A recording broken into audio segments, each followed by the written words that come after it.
So yan, isang magandang umaga po mga ka-farmers. So nagbabalik po tayo sa ating vlog. So tutorial po muna tayo ngayon para sa pagtatanim ng lakatan. So ayan po. So ito nag-abono tayo nakaraang buwan. So ngayon nagpuso na itong ating lakatan. More or less na sa 7 months. So sakto lang po yan siya. So sa ngayon kailangan palakihin na natin ang bunga ng ating lakatan gamit yung ating abono. So complete po tayo. At last, na-complete yung ginamit natin. Ayan, gandang klaseng abono ito para mas mabilis po lumaki yung ating bunga ng saging natin. So bago tayo magsimula sa pag-aabono, kailangan malinis yung puno. So dito nag-spray tayo nakaraan, parang linggo. No. So kanina inulitan natin pero sa malayo naman. Para sigurado tayo na yung saging na yung makakakuha ng sustansya, dapat po ay malinis yung ating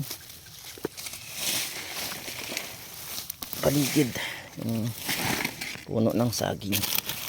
Ilinisan natin yan.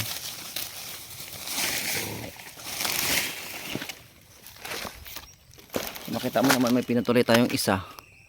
So isa yung mayroon ng sumunod pinutol ko para hindi siya makiagaw ng sustansya. So inaantay natin lalaki yung natin saging muna. Pag na-harvest na po natin bago tayo kukuha ng suwi dito.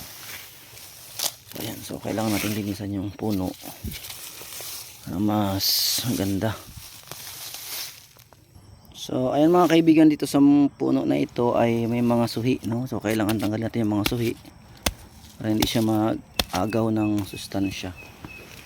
Ito. So ito yung baritahin to. So ngayon inano ko lang muna, putulin ko lang. Daming suwi po. Bago tayo mag-abono, tanggalin din natin. So alanganin na siya tanggalan ng baritahin kasi masisira yung puno ng saging. Ayan lang.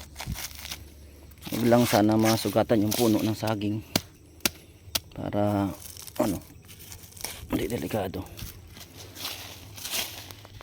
So yan, binabawasan din natin ito para hindi masyado makaagaw ng sustansya.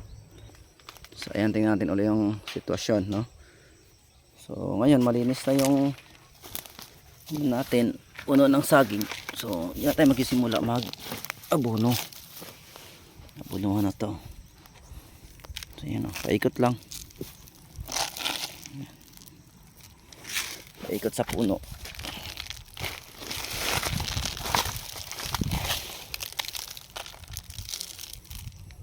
So ganyan lang mga ka-farmers yung pag-aabono natin.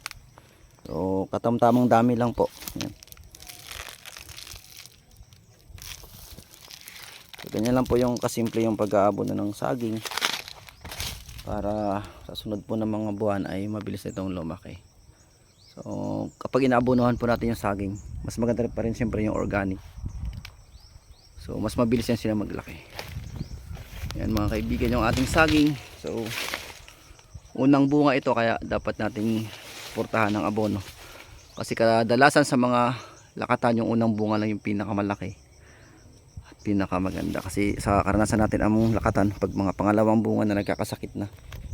Hanggang dyan lang po muna mga ka-farmers yung ating update sa ating mga lakatan dito sa farm.